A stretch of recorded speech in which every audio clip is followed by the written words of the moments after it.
हाँ जी,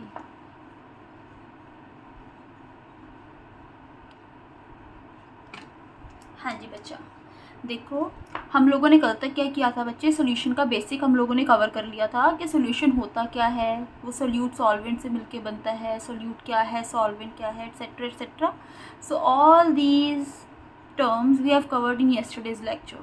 सो आज हम लोग बच्चे क्या करने वाले हैं, हम सोल्यूशन का कैलकुलेशन वाला पार्ट देखने वाले हैं आगे, कि अगर आपने सोल्यूशन बनाया तो सोल्यूशन के अंदर क्या चीज़ किस क्वांटिटी में लेनी है, क्या कंसंट्रेशन बन के बाहर आएगी, वो सारी टर्म्स हम लोगों को बच्चे कवर करनी है.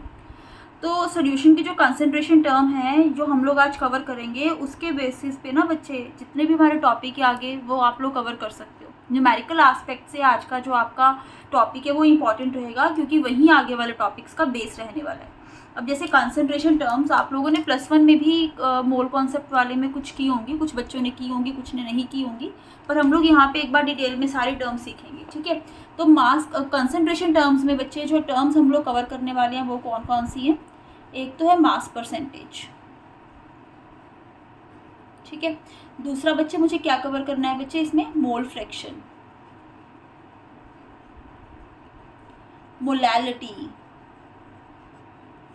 Molarity, normality. ठीक है, तो ये सब कुछ हम लोग बच्चे कवर करने वाले हैं इस लेक्चर के अंदर. तो फर्स्ट जो हम लोग बच्चा जी कवर करेंगे वो है हमारी टर्म मास परसेंटेज.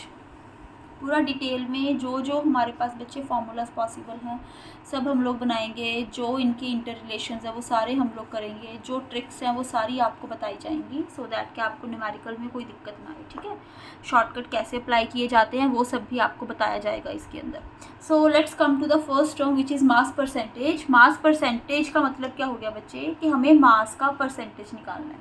ठीक है, अब मास परसेंटेज बच्चे कैसे निकलता है, देखो सिंपली है, अगर आपको अपने मार्क्स की परसेंटेज निकालनी होती है तो आप अपने मार्क्स की परसेंटेज कैसे निकालते हो, आप कैसे निकालते हो, कितने टोटल मार्क्स का एग्ज़ाम है आपका, ठीक है, उसमें से आपके कितने मार्क्स आए, है ना, ऐसे ही करते हो, इंटू 100 कर देते हो अगर आपको क्या निकालनी है, परसेंटेज. लाइकवाइज यहाँ पे आपको मास का परसेंटेज निकालना है तो आपको भी सेम फंडा फॉलो करना है कि आपके पास टोटल मास ऑफ सोल्यूशन कितना है,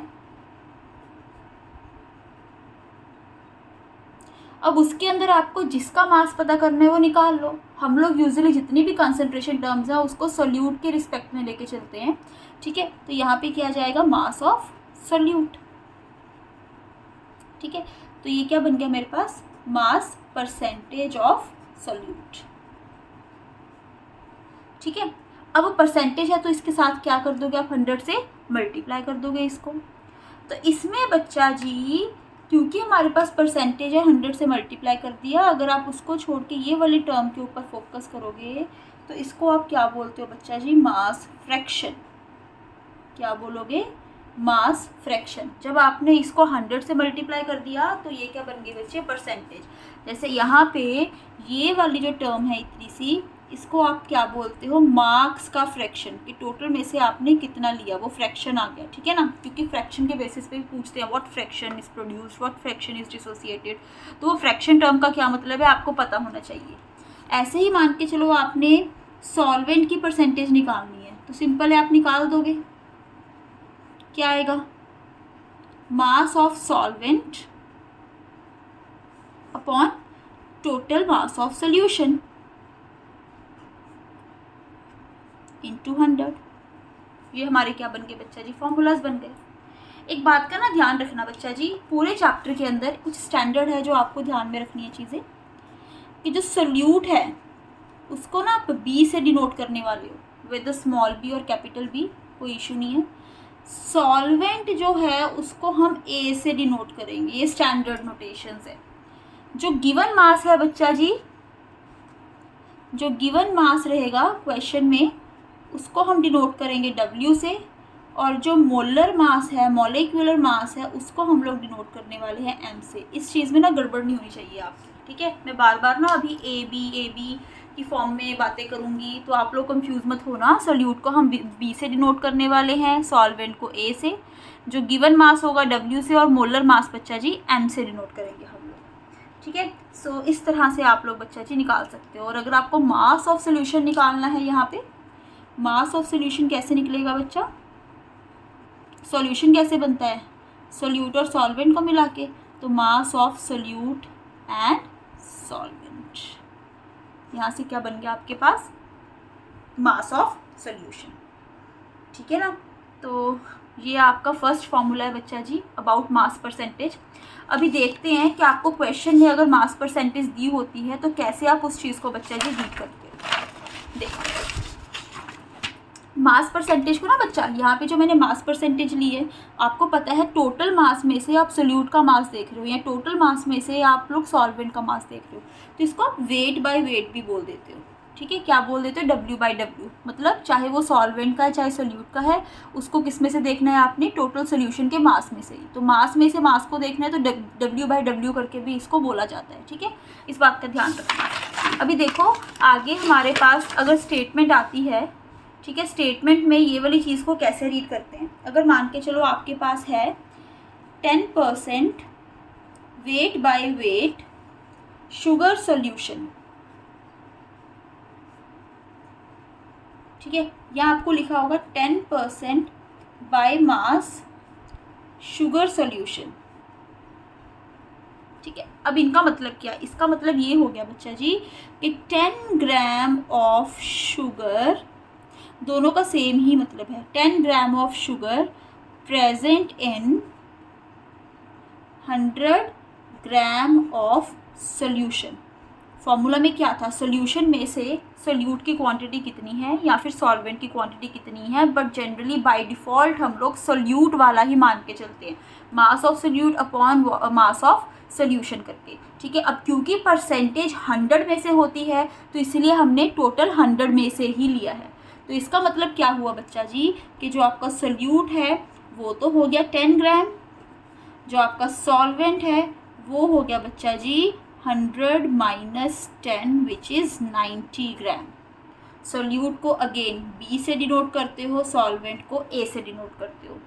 अब क्वेश्चन आता है कि मैम हमें क्या पता है कि सॉल्वेंट कौन सा है, इन्होंने ये तो बोल दिया कि शुगर का सोल्यूशन है, तो इसका मतलब शुगर सोल्यूशन है, शुगर को किसी चीज़ में घोला हुआ है। तो अगर आपको, मैंने कल के लेक्चर में बताया था कि अगर आपको ये मेंशन ना किया हो कि उसका जो सॉल्वेंट है वो क्या है, तो आपने बाय डिफ़ॉल्ट उसको क्या मानना है, एक्वस सोल्यूशन, कि मतलब शुगर को पानी में ही घोला होगा। ठीक है ना, अदर देन वाटर अगर कुछ होगा तो दे विल मेंशन, अगर एक्वस सोल्यूशन बोल रहे हैं तो मतलब सॉल्वेंट इज़ वाटर, अगर कुछ भी नहीं बोल रहे हैं सिर्फ सोल्यूशन लिख रहे हैं तब भी आपको क्या मानना है, वाटर। तो इसका मतलब इस वाले में सॉल्वेंट वाटर विच इज़ 90 ग्राम और सोल्यूट आपका शुगर विच इज़ 10 ग्राम, चाहे W/W हो चाहे बाय मास हो, एक ही बात है। क्वेश्चंस में ऐसे स्टेटमेंट्स आपको काम आने वाली है बच्चा।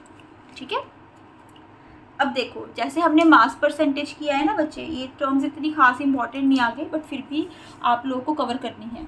ठीक है, तो वैसे ही हमारे पास क्या रहती है बच्चा जी, वॉल्यूम परसेंटेज। क्या रहता है, वॉल्यूम परसेंटेज। सेम फंडा करने का, इसको आप V/V भी बोल सकते हो। ठीक है ना, करने का क्या ढंग रहेगा बच्चा जी, वही percentage of solute by volume, मतलब टोटल सोल्यूशन का वॉल्यूम, वॉल्यूम ऑफ सोल्यूशन, उसमें से किसका वॉल्यूम देखेंगे, वॉल्यूम ऑफ सोल्यूट। आप किसी के रिस्पेक्ट में भी कर सकते हो बट स्टैंडर्ड आप लोगों के जो केसेस हैं बच्चे वो सोल्यूट के साथ ही लेते हैं, क्योंकि परसेंटेज है तो 100 से आप मल्टीप्लाई कर लो तो आपका बन गया बच्चा जी। और वैसे ही अगर मान के चलो आपको दे दिया गया हो कि 10% बाय वॉल्यूम इथेनॉल सॉल्यूशन, तो इसका मतलब क्या है बच्चा जी, इसका मतलब है 10 ml ऑफ इथेनॉल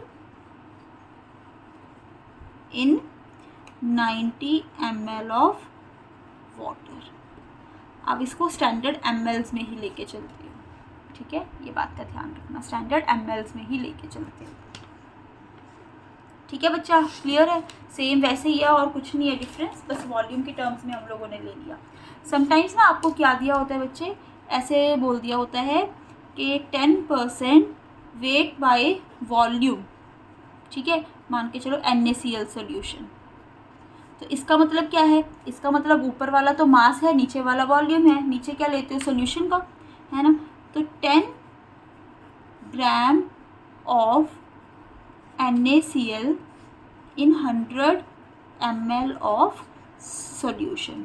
तो सॉल्वेंट का आपने मास निकालना है या वॉल्यूम निकालना है, वो डेंसिटी के एस्पेक्ट से हो जाएगा, ठीक है। आगे जाके कवर करेंगे, बट इस टर्म का भी आप ध्यान रखना कि इस तरह से होता है, ठीक है। क्लियर है बच्चे यहाँ तक? चलो आगे मूव करते हैं। हाँ जी बच्चा, जो नेक्स्ट टर्म हम लोग करने वाले हैं वो है मोल फ्रैक्शन, ठीक है। अभी ना मैं टर्म्स आप लोगों को सिखा रही हूँ, फिर इन सबको हम क्वेश्चन में देखेंगे कैसे अप्लाई करना है। मोल फ्रैक्शन का मतलब क्या हो गया, मोल का फ्रैक्शन, अगेन जैसे हमने पीछे किया था मास का फ्रैक्शन, कि टोटल मोल में से जिसकी भी आप स्पेसिफिकली बात कर रहे हो उसके कितने मोल्स हैं।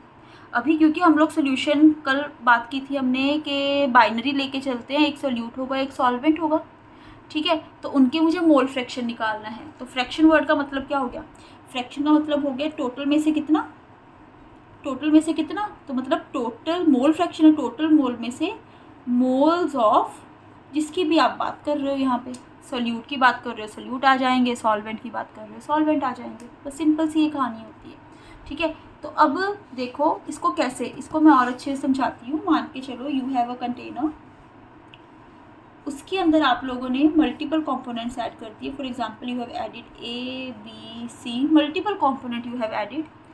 तो मैंने बच्चे A के Na नंबर ऑफ मोल्स डाले, B के मैंने NB नंबर ऑफ मोल्स डाले, और इसके C के मैंने NC नंबर ऑफ मोल्स इसके अंदर डाले। बट बच्चे अब क्योंकि मैंने चाहे इसके अंदर A के जितने भी नंबर ऑफ मोल्स डाले हों, मुझे ये देखना है कि इसके स्पेसिफिक नंबर ऑफ मोल्स इस सॉल्यूशन के अंदर क्या रोल प्ले कर रहे हैं। फॉर एग्जांपल हर चीज़ जो होती है ना बच्चा जी, वो सॉल्यूशन के हिसाब से वेरी करती होती है। जैसे मान के चलो मैंने 1 स्पून ऑफ सॉल्ट लिया, उसको मैंने मान के चलो मुझे 1 kg वेजी तैयार करनी थी, सब्ज़ी तैयार करनी थी, तो मैंने 1 स्पून डाल दिया, तो शायद वो ठीक रहेगा, उसमें नॉमिनल रहेगा, ठीक है। लेकिन मान के चलो वही मैंने 5 किलो पूरी कढ़ाई सब्जी की बनानी है, तो उसमें अगर मैं 1 चम्मच डाल दूँगी तो क्या होगा, उसका तो बच्चे सॉल्ट का टेस्ट तो हमें आएगा ही नहीं। हमें पता लगेगा कि सॉल्ट की जो क्वांटिटी है वो इसके अंदर क्या है, कम है ना, हमें और ऐड करना पड़ेगा। तो वही चीज़ है, सॉल्यूशन के अंदर जाके उसका क्या कंट्रीब्यूशन है, वही चीज़ को हम क्या बोलते हैं बच्चा जी, मोल फ्रैक्शन। कि A के नंबर ऑफ मोल्स, B के नंबर ऑफ मोल्स, C के नंबर ऑफ मोल्स सॉल्यूशन के अंदर जाके क्या रोल प्ले कर रहे हैं, क्या कंट्रीब्यूशन है इनका टुवर्ड्स द सॉल्यूशन, ठीक है, उसको हम लोग क्या बोलते हैं बच्चा जी, मोल फ्रैक्शन बोलते हैं, ठीक है। तो अब देखो मोल फ्रैक्शन निकालने का क्या फॉर्मूला है। फर्स्टली मोल फ्रैक्शन को आप इस सिंबल से काई से रिप्रेजेंट करते हो, और यूजुअली करते करते काई को कुछ लोग इसको एक्स करके लिखते रहते हैं। अब मान के चलो मुझे निकालनी है मोल फ्रैक्शन किसकी, ए कंपोनेंट की। तो ए कंपोनेंट की मोल फ्रैक्शन कैसे आएगी, total number of moles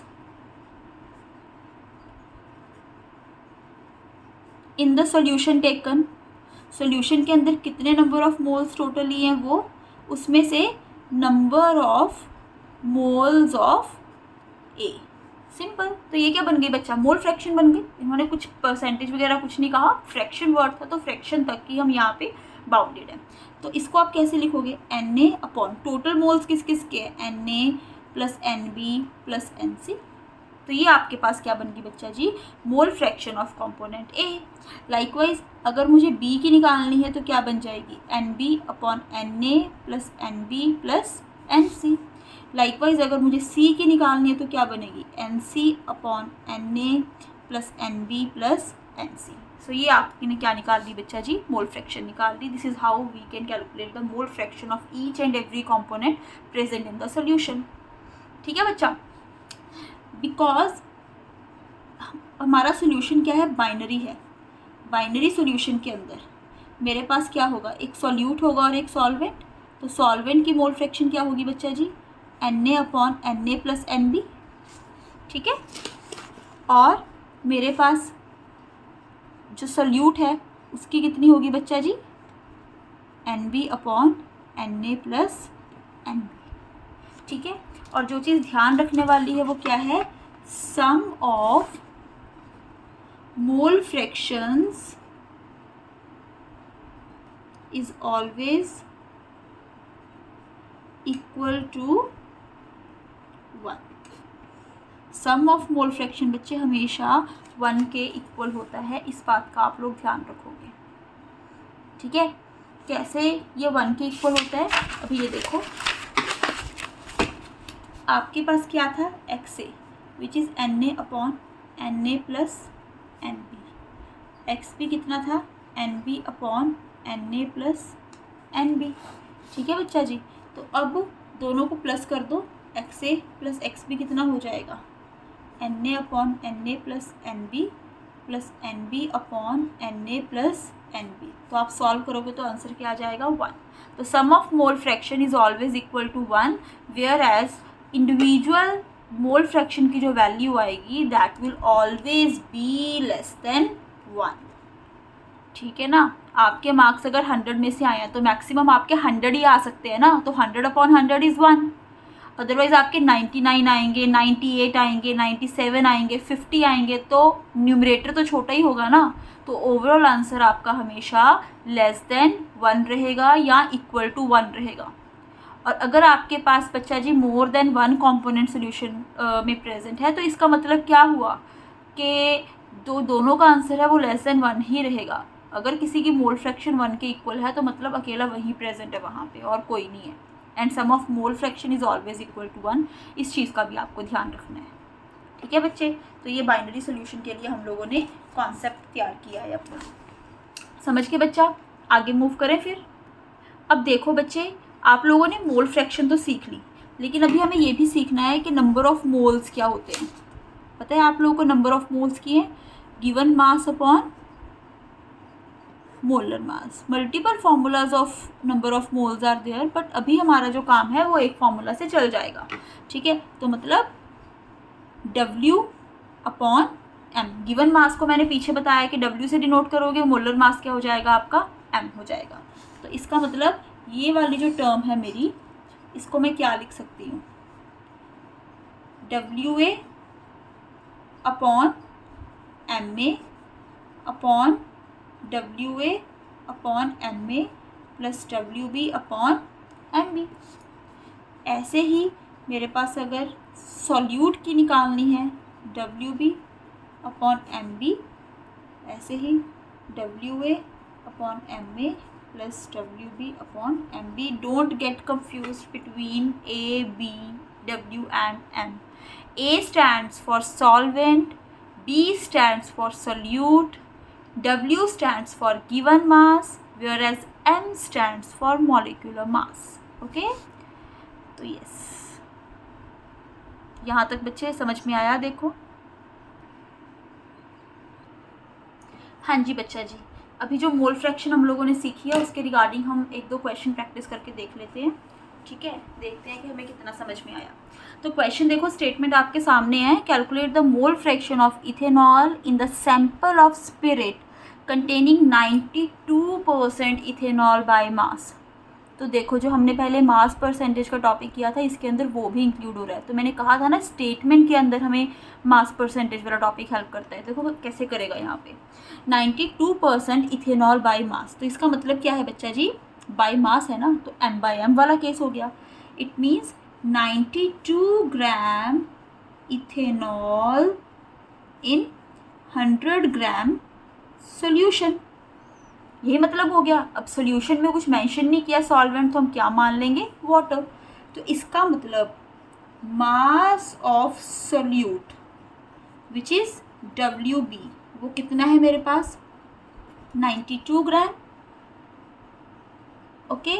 and mass of solvent, solvent क्या रहेगा मेरे पास, वाटर, विच इज़ WA, वो क्या होगा बच्चा जी, 100 minus 92 is equal to 8 gram, okay. और मोलर मासेस आपको पता होने चाहिए, आपको गिवन भी है। जो आपके पास इथेनॉल है बच्चा, उसका जो मोलर मास है वो 46 होता है, और जो वाटर है, वाटर का जो मोलर मास है बच्चे वो 18 ग्राम रहता है, ओके। तो अभी आपको मोल फ्रैक्शन निकालनी है इथेनॉल की। तो इथेनॉल मेरा क्या है बच्चा जी, सोल्यूट है, तो क्या आएगा मतलब NB/Na प्लस NB, है ना। तो आप कर लो WB/MB/WB/MB प्लस WA/MA। तो वैल्यूज़ पुट करोगे आंसर आ जाएगा ना 92/46। हाँ जी आगे बच्चा जी, मैंने पहले सोल्यूट का ही लिखा है 92/46 प्लस 8/18। सॉल्व करके बच्चे आप लोगों का आंसर आ जाएगा, ठीक है। तो यहाँ पे कितना आया, कटिंग करोगे 2 आ गया, 2/2 प्लस 8/18 कितना हो गया बच्चे आपका 0.44। तो जब आप इनको सॉल्व करोगे तो आंसर कितना आ गया 0.82। देखो 1 से लेस वैल्यू आई है ना, 1 से लेस वैल्यू आई है, मतलब इंडिविजुअल कंपोनेंट के लिए मोल फ्रैक्शन हमेशा लेस देन 1 रहेगी। और मान के चलो, वैसे क्वेश्चन में पूछा नहीं है इन्होंने, आपके पास 2 ही कंपोनेंट्स है इथेनॉल एंड वाटर। तो अगर मुझे मान के चलो सॉल्वेंट की भी मोल फ्रैक्शन निकालनी होती तो मैं क्या करती, एक तो था लंबा सा मेथड लगा लेती, ठीक है, नो बट ऐसे नहीं करेंगे। तो हमें पता है कि सम ऑफ मोल फ्रैक्शन क्या होता है बच्चे, हमेशा 1 के इक्वल होता है। तो यहाँ से x से कितना आ जाएगा 1 माइनस 0.82 करके। तो आप इस तरह से अपना आंसर कैलकुलेट कर सकते हो। So this is the trick to find another component, ठीक है, जो भी आपको मोल फ्रैक्शन का डेटा पहले दिया हुआ था वहाँ से। समझ गए बच्चे। तो ये क्वेश्चन आप ध्यान में रखना, स्टेटमेंट रीड कर लेना एक बार पॉज करके पिक्चर को, ठीक है, और दोबारा खुद से करके देखना। आप लोगों को बच्चे असाइनमेंट्स वगैरह प्रोवाइड की जाएंगी, don't worry, with the passage of time हमारा कुछ टॉपिक बन जाएगा। तो आपको प्रीवियस ईयर क्वेश्चंस हो गए, नीट के हो गए, जेई के क्वेश्चन हो गए, बोर्ड्स के क्वेश्चन हो गए, आपको डेज बताए जाएंगे कब कौन से वाला डिस्कस किया जाएगा। हम सब कुछ करेंगे इसके अंदर, और मेरी पूरी कोशिश रहेगी कि आपके साथ मैं PDFs भी शेयर करूँ ताकि आप घर पर बैठ के अपनी प्रैक्टिस करो, ठीक है। सो हम लोग पूरी प्रॉपर तरीके से यहाँ पे इस प्लेटफॉर्म के ऊपर स्टडी करने वाले हैं। हाँ जी बच्चे, नेक्स्ट क्वेश्चन है कि सॉल्यूशन है जिसमें 25% पानी है, 25% इथेनॉल है और 50% एसिटिक एसिड है बाय मास। तो मोल फ्रैक्शन निकालो, 25, 25, 50, 50 और 50 100%। तो मतलब आपका सॉल्यूशन इन 3 चीज़ों से मिलके बना हुआ है। तो देखो इसका मतलब क्या है, W वाटर का कितना दे रखा है मुझे 25 ग्राम, ठीक है। W इथेनॉल का कितना दे रखा है C2H5OH 25 ग्राम, और W एसिटिक एसिड का कितना दे रखा है बच्चा मुझे 50 ग्राम। अब इनके मोलर मासेस भी आपको पता है, वाटर के कितना होता है 18 ग्राम, इथेनॉल का कितना होता है 46 ग्राम, एसिटिक एसिड का कितना होता है 60 ग्राम। तो आप मोल फ्रैक्शन निकाल लो। सबसे पहले आप नंबर ऑफ़ मोल्स चाहे कैलकुलेट कर लो, ठीक है। Number of moles of water कितने आएंगे 25/18 करके कर लोगे। Number of moles of ethanol कितने आएंगे 25/46 करके कर लोगे। और number of moles of acetic acid 50/60 करके आप लोग कर लोगे। तो यहाँ से बच्चे मेरे पास जो आंसर आएगा 1.388 मोल्स आ जाएंगे। बच्चे मोल के यूनिट भी मोल होते हैं, लेकिन उसमें पीछे ई नहीं लगता। जनरली मोल को क्या बोलते हो, अगर मैं फिजिकल क्वांटिटी की बात करूँ तो MOLE होता है, बट यूनिट में लिखना है तो MOL लिखते हैं। ये डिफरेंस दिमाग में रखना। इसको सॉल्व करके आएगा 0.543 मोल, और यहाँ से आएगा बच्चे 0.833 मोल, ठीक है। तो अभी आप वहाँ से क्या निकाल सकते हो, मोल फ्रैक्शन ऑफ इथेनॉल पूछा है तो निकाल लो ना, क्या दिक्कत है। मतलब number of moles of ethanol upon total moles, यही तो है ना। इथेनॉल के कितने हैं 0.543, और नीचे क्या कर दोगे, सबको प्लस करके लिख दोगे। बड़ा ही सिंपल टॉपिक है बच्चा जी, कुछ नहीं है इसके अंदर। जब हम इंटरलिंक करेंगे मोलैरिटी मोल फ्रैक्शन को, तब जाके आपको थोड़ा सा वहाँ पे ध्यान रखना पड़ेगा। बाय सॉल्विंग आपका आंसर आ जाएगा बच्चा जी। मेरे पास आंसर है, तो इसकी जो मोल फ्रैक्शन आ रही है बच्चे मेरे पास वो 0.196 करके आ रही है। और किसकी पूछी है मुझे मोल फ्रैक्शन, एसिटिक एसिड की। बाय द सेम वे बच्चा जब आप करोगे तो आपके पास कितनी आ जाएगी 0.301। एसिटिक एसिड के ऊपर रख दोगे, नीचे आप टोटल मोल्स ले लोगे। अगर मुझे वाटर की निकालनी हो ना बच्चे, तो वाटर की मैं मोल फ्रैक्शन कैसे निकाल लूँगी, क्योंकि सम ऑफ मोल फ्रैक्शंस कितना होता है 1 होता है ना। तो यहाँ पे आपके पास टर्नरी सॉल्यूशन है, 3 चीज़ें मिक्स हैं आपस में, तो 2 की आपने निकाल ली, तीसरी के लिए क्या करोगे, 1 minus mole fraction of ethanol plus mole fraction of acetic acid कर दो, because sum of mole fraction 1 के इक्वल होता है। तीसरे की निकालनी है, 2 के सम को 1 में से माइनस करके आपका आंसर आ जाना है। ठीक है, एक बात का ध्यान रखना, जो मोल फ्रैक्शन है बच्चे ये यूनिटलेस क्वांटिटी है। क्यों, ऊपर भी आपके पास मोल्स हैं बच्चे, नीचे भी आपके पास क्या है, मोल्स हैं। मैं आपको ऐड कर दूँ यहाँ पे, ऊपर भी क्या है बच्चा, मोल्स है, और नीचे भी क्या है आपके पास, मोल्स चल रहे हैं। तो जो आपका बच्चे मोल फ्रैक्शन है वो क्या है बच्चे, यूनिटलेस। ऊपर भी मोल नीचे भी मोल, मोल से मोल कर, तो यूनिटलेस क्वांटिटी, ध्यान रखना। And second thing, mole fraction क्या है बच्चा जी, टेम्परेचर इंडिपेंडेंट, वेरी इंपॉर्टेंट। क्यों, क्योंकि इसके अंदर वॉल्यूम टर्म इन्वॉल्व नहीं है। जहाँ पे वॉल्यूम टर्म इन्वॉल्व होगी वो सारी क्या रहेंगी बच्चा जी, आपकी टेम्परेचर डिपेंडेंट। क्योंकि टेम्परेचर के वेरी होने से वॉल्यूम वेरी करता है, लेकिन टेम्परेचर के वेरी होने से मास वेरी नहीं करता। ऐसा तो नहीं है कि आपको अगर मैं आग पे बिठा दूँ तो आप पिघल जाओगे, आपका मास कम हो जाएगा, नहीं होता ना। तो इसी वजह से तो नंबर ऑफ मोल्स ले रहे हो आप, नंबर ऑफ मोल किससे लिंक करते हैं, आपके मास से ही तो कर रहे हैं ना। तो इसीलिए टेम्परेचर इंडिपेंडेंट क्वांटिटी है ये।